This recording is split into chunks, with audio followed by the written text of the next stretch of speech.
এই দোয়াটা সবাই শিখে নেন।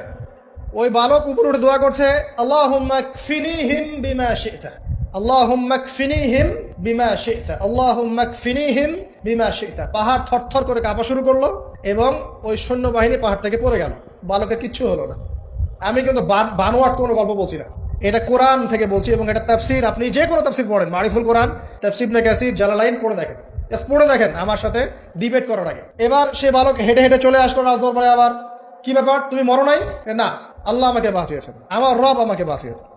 আবার পাঠানো হচ্ছে আরেক দল সেনাবাহিনীকে নিয়ে, যাও এবার ওকে সমুদ্রে নিয়ে যাও, সমুদ্রের মাছ সমুদ্রে ডুবিয়ে দিবে একদম। আবার সে ওখানে গিয়ে বলল, আল্লাহুম্মা কফিনিহিম বিমা শি'তা, অর্থ হচ্ছে, হে আল্লাহ, আমার বিপক্ষে যারা আছে আপনি যা দিয়ে ইচ্ছা ওদের বিরুদ্ধে আমাকে সাহায্য করেন। অর্থ হচ্ছে এমন, আল্লাহুম্মা কফিনিহিম বিমা শি'তা, আল্লাহ আপনি আমার জন্য যথেষ্ট হয়ে যান, ওদের বিরুদ্ধে আমার জন্য যথেষ্ট হয়ে যান, যা ইচ্ছা তাই দিয়ে আপনি হেফাজত করুন। ঠিক আছে, আল্লাহুম্মা কফিনিহিম বিমা শি'তা, ছোট্ট দোয়া। এবার ওই সমুদ্র উত্তাল হওয়া শুরু করলো এবং ওরা জাহাজ থেকে পড়ে গেল। এই বাচ্চা সেফলি আবার চলে আসলো রাজদরবারে। বিশ্বাস করছেন না? চলে আসলো। এবার আসার পরে বলছে, শোনেন, আমাকে এইভাবে মারতে পারবেন না, আমাকে এইভাবে মারা যাবে না, আমি আপনাদেরকে বলে দিচ্ছি কিভাবে আপনি আমাকে মারতে পারবেন। তো বাচ্চা বলছে, কিভাবে মারতে পারবো বলো?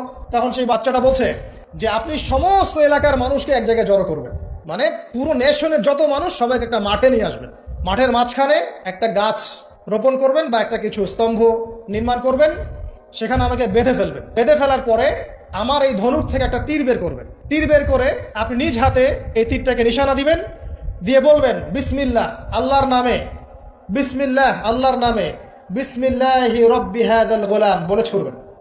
অর্থ হচ্ছে, আমি এই বাচ্চার রব, আমি এই বাচ্চার রব আল্লাহর নামে তীর ছুড়লাম, এটা বলে তীরটা নিক্ষেপ করবেন, তাহলে আমি মরবো, তার আগে মরবো। কথা কি বুঝতে পারছি? এবার তাই করা হলো, সমস্ত এলাকার মানুষকে এখানে জড়ো করা হলো। কথাটা ভালো করে বোঝেন, সমস্ত এলাকার মানুষ মানে কি, ওই এলাকার সব মানুষ, মানে মুমিন কাফের যে আছে সবগুলাকে একত্রিত করা হলো। করার পরে বাচ্চাটাকে এভাবে একটা জায়গায় বেঁধে দেওয়া হয়েছে, খেজুর গাছে, তাফসিরে এসেছে খেজুর গাছে। এবার সে এখান থেকে তীর বের করে, বাদশা বলছে বিসমিল্লাহি রব্বি হাযাল গোলাম, নিক্ষেপ করলো। তীরটা ঠিক, আল্লাহ পাকের দৃষ্টি দেখেন এত সূক্ষ্ম, ওইটাই বর্ণনা করেছেন, তীরটা ঠিক বাচ্চার এই জায়গায় লেগেছে, এই যে মাথার এখান থেকে লেগে এদিকে বের হয়ে গেছে। ওই বাচ্চা ছেলেটার এই যে কপালের এই পার থেকে এই পার পর্যন্ত তীর চলে গেল এবং বাচ্চাটা শহীদ হয়ে গেল, আলহামদুলিল্লাহ। এবং এই বাচ্চাটা যখন মারা গেল বা শহীদ হয়ে গেল, আর সারা এলাকার মানুষ কি দেখলো? দেখলো যে বাচ্চা তাকে দুইবার চেষ্টা করে মারতে পারে নাই, কিন্তু তার রবের নাম যখন নেওয়া হয়েছে, আল্লাহর নাম নেওয়া হয়েছে, মারতে পেরেছে। দেন পুরো এলাকার সমস্ত মানুষ মুসলিম হয়ে গেল, আলহামদুলিল্লাহ। একজন বাচ্চার জীবনের বিনিময়ে সমস্ত এলাকার মানুষ ইসলামের হেদায়েত পেয়ে গেল, আলহামদুলিল্লাহ।